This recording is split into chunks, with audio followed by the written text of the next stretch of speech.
जुमेरात और जुमे की दरमियानी शब ईरान पर शदीद हमले जारी। चाबहार अमरीका ने लाखों माहीगिरों का रोजगार छीन लिया।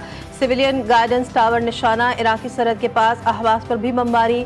शहर बंदर अब्बास में कई धमाके। डोनाल्ड ट्रंप ने ईरान के साथ लेबनान को भी निशाना बनाने की धमकी दे दी। कहा अब हिजबुल्लाह को इसराइल की तरह नहीं बल्कि उससे ज्यादा निशाना बनाएंगे। लेबनान में बराह रास्त पूरी इमारतें उड़ा देंगे।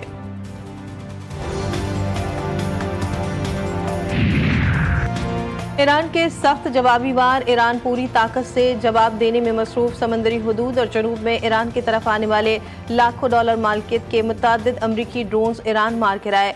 रात के ईरान से मिसाइलों की वसी रेंज दाग दी गई। बहरीन में अमरीकी अड्डे और फौजी तनसीबात निशाना। शेख ईसा फौजी अड्डे पर आग लग गई। ईरान ने कुवैत में भी अमरीकी अड्डे को मिसाइल मार दिया।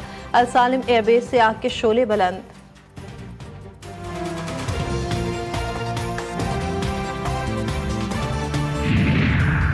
मेनाब स्कूल के बाद एक और सानहा होते होते टल गया। अमरीकी जंगी जुनून में मुब्तला अहवा शहर के कैंसर चिल्ड्रन अस्पताल पर मिसाइल हमला। मिसाइल अस्पताल की हदूद में गिरा। बच्चे महफूज रहे। इमारत के एक हिस्से में आग लग गई। बच्चों को रात भर रेस्क्यू किया गया। अमरीका बहादुर सयूनियत को लगाम डालने में नाकाम। इसराइल फिर आउट ऑफ कंट्रोल। गजा पर बमबारी कर दी। ईरान पर हमलों के बाद इस्लामी मुजाहमत की कोशिशों से गजा में कायम रहने वाला अमन मलियामीन।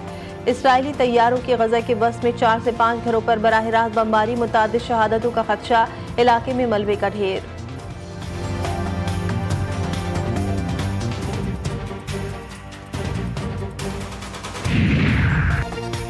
तेहरान का अमरीका के साथ किसी भी किस्म के मुज़ाकरात का कोई मंसूबा नहीं। ईरान की पूरी तवज्जो सिर्फ मुल्क के दिफा पर मरकूज है। तर्जुमान ईरानी वज़ारत ख़ारजा इस्माइल वक़ाई ने कहा ईरान अपने बैनुल अक़वामी वादों की पासदारी उसी सूरत में करेगा जब अमरीका भी अपनी जिम्मेदारियों पर अमल करे। वाज़ेह किया ईरान एक ही जिस्म और एक ही रूह का नाम है। ईरान को न जोग्राफिया की लकीर से तकसीम किया जा सकता है और न ही अल्फाज के जरिए टुकड़ों में बांटा जा सकता है।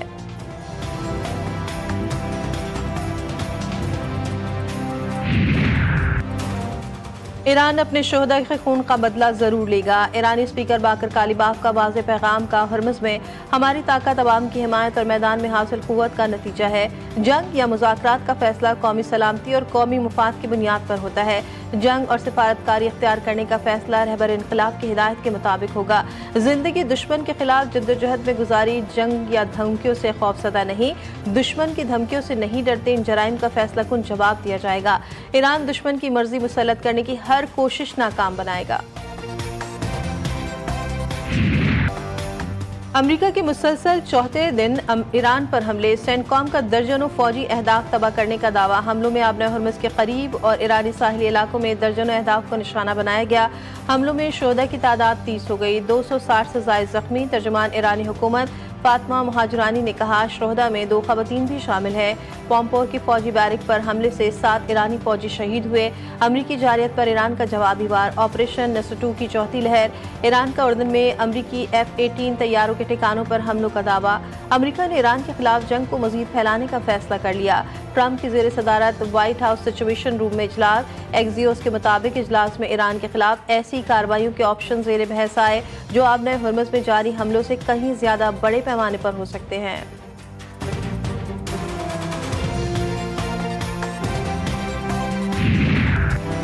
ईरानी वज़ीर ख़ारजा अब्बास अराग़ची का कतर का दौरा। ईरानी मीडिया के मुताबिक अब्बास अराग़ची कतर के साबिक़ अमीर शेख हमद बिन खलीफा अल सानी के इंतकाल पर ताज़ियत करेंगे। ईरानी वज़ीर ख़ारजा का ये दौरा इंतहाई अहमियत का हामिल है।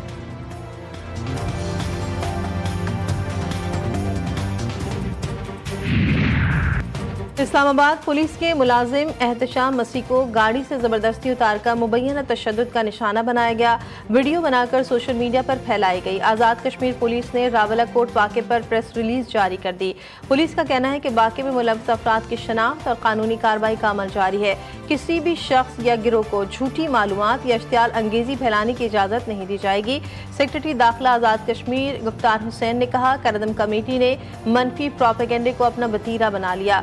अवामी हुकूक के नाम पर इश्तियाल अंगेजी फैलाई जा रही है। सोशल मीडिया के जरिए बेबुनियाद प्रोपेगेंडा किया जा रहा है। तलबा को एहतजाज का हिस्सा बनाना नई नस्ल के मुस्तकबिल से खेलने के मुतरादिफ है। आज़ाद कश्मीर के अवाम की जिंदगी अजीरन बनाने की हरगिज इजाज़त नहीं दी जाएगी।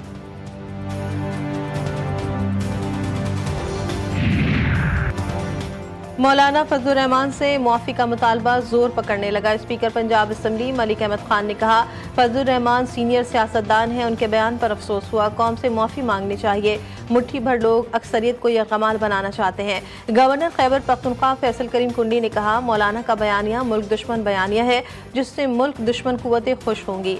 पाकिस्तान का अमन सिक्योरिटी फोर्सेस के शोहदा की मरहून मिन्नत है। इन्हीं शहीदों की वजह से हमने हिंदुस्तान को 1 साल कबल इबरतनाक शिकस्त दी। वफाकी वजीर दिफाई पैदावार ज़ाहियात हिराज ने कहा, फजलुर रहमान ने रॉ और मोसाद के एजेंडे को आगे बढ़ाया। पाक फौज की कुर्बानियां लासवाल हैं। फौज की कुर्बानियों को सियासत की नज़र नहीं किया जा सकता। गुजरांवाला में जमीयत उलमा इस्लाम के सरबराह मौलाना फजलुर रहमान के खिलाफ इंदराज मुकदमा की दरख्वास्त दायर। मुतनाज़ा तकरीर पर मुकदमा दर्ज करने की इस्तदा एडिशनल सेशन जज ने SHO सिविल लाइन और फजलुर रहमान को 28 जुलाई के लिए नोटिस जारी कर दिया। अदालत ने पुलिस को भी 28 जुलाई को रिपोर्ट जमा करवाने का हुक्म।